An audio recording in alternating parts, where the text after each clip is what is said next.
Hi friends, welcome back to trading with peace and I hope you guys are trading with peace. और आज की इस video में हम बात करने वाले हैं सन फार्मा स्टॉक को लेके। आपने ये न्यूज़ तो पढ़ी होगी जिसमें इन्होंने बताया कि Sun Pharma Q4 results out, firm posted surprise loss of 227 यानी 2277 करोड़ का कंपनी ने अपनी बुक्स में लॉस पोस्ट किया था। लॉस नहीं था, कंपैरेटिव हुआ था ईयर ऑन ईयर। तो उसके बेसिस पे अब आपकी क्या रणनीति रहनी चाहिए सन फार्मा के स्टॉक पे, वो हम इस वीडियो में डिस्कस करेंगे। टेक्निकल्स पे बात करेंगे क्योंकि फंडामेंटल आई एम श्योर आप सब लोगों को सब कुछ पता भी होगा सन फार्मा के बारे में, सब कुछ क्लियर है।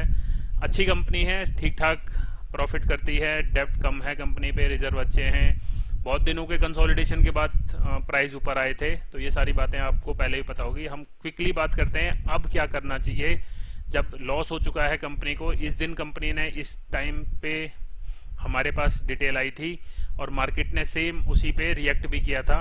अब रिएक्ट के हो चुका है 31 तारीख के बाद, 1 जून भी आ चुका है, तीन ट्रेडिंग सेशन बीत चुके हैं।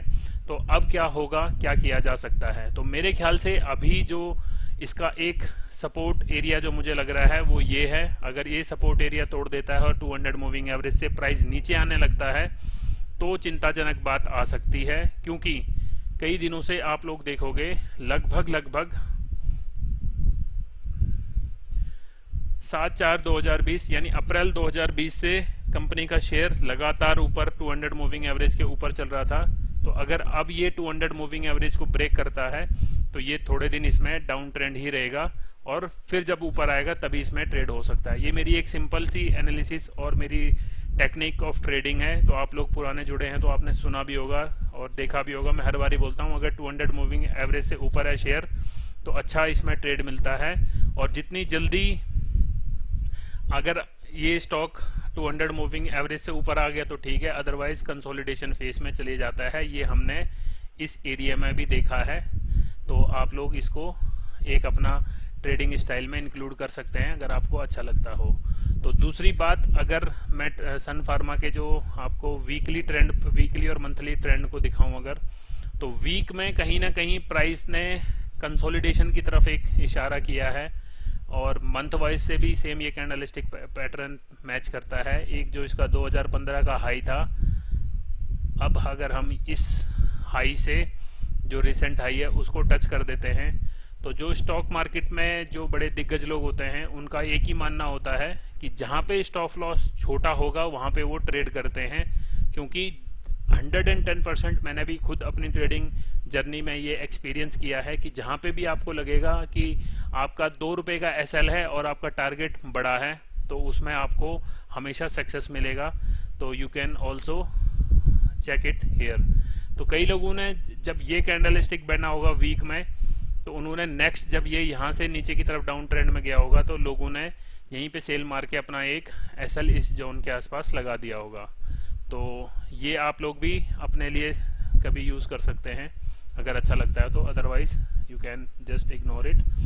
तो वीक वाइज में आप लोग देखोगे कि ट्रेंड लाइन का एक रेजिस्टेंस फेस करके स्टॉक में कहीं ना कहीं थोड़े दिन की अब तेजी को रोकना पड़ेगा इसे, क्योंकि आप लोग देखोगे लगभग 2 साल के करीब हो चुके हैं स्टॉक को, 2 साल से कंटिन्यूस तेजी दिखाई है। तो कहीं तो उसे रुक के थोड़ा सांस लेना चाहिए अगर और लंबा जर्नी से तय करनी है। और आपने देखा भी है कि जो फार्मा सेक्टर है, फार्मा सेक्टर ऑलरेडी इन 2 सालों में बहुत अच्छा परफॉर्म कर चुका है। तो अगर इसे और आगे सस्टेन करनी है अपनी जर्नी अच्छे तरीके से तो थोड़ा होल्ड करना जरूरी है। जितना होल्ड करेगा उतना आपको अच्छा ट्रेड देखने को मिलेगा। तो वीक वाइज में अगर आप लोग देखोगे, वीक वाइज में स्टिल 200 मूविंग एवरेज से ऊपर चल रहा है प्राइस। तो वीक वाइज में ट्रेंड अभी भी संकेत कर रहा है पॉजिटिवनेस का, क्योंकि एक रेजिस्टेंस इस ट्रेंड लाइन का फेस करने के बाद ये होल्ड कर रहा है। तो अगर एक बार इसको ब्रेक कर देता है, थोड़ा सा फिर दोबारा रिटेस्ट करके फिर ऊपर जाने की कोशिश करता है तो you can think of adding more stock और think of just doing swing trade. क्योंकि कहाँ शेयर किसी जमाने में 2 साल पहले 300 कुछ के आसपास चलता था तो अब 865 के करीब आज के दिन में स्टॉक ट्रेड कर रहा है। सेम विद अगर आप मंथ वाइज में देखोगे तो मंथ वाइज में भी ऐसा है, एक स्ट्रेट जर्नी की है स्टॉक ने और अब we can just you can say हमें ये मानना भी चाहिए कि अगर ये जितना यहाँ पे रेस्ट करेगा थोड़ा सा, तो ये रेस्ट करते करते जब इस कैंडल स्टिक को ब्रेक, इस ट्रेंड लाइन को ब्रेक करेगा, तभी इसमें कुछ एक अच्छा संकेत देखने को मिलेगा। आई होप वीडियो आपने यहाँ तक देख लिया और ये सिंपल सी एनालिसिस थी, ऐसा कुछ मैंने ट्रिक आपको बताया नहीं है। और आई जनरली प्रेफर ट्रेडिंग और शेयरिंग द सिंपल स्ट्रेटजीज और सिंपल ट्रेडिंग स्टाइल। जितना कॉम्प्लिकेटेड होगा उतना ही टफ होता जाता है। तो try to learn and analyse just simple trading styles. तो थैंक यू सो मच, यहाँ तक वीडियो देख लिया है तो you can consider joining our channel by subscribing the red color button in the bottom of the video, so that you can get notification of our channel videos in future. Thank you so much. Bye bye.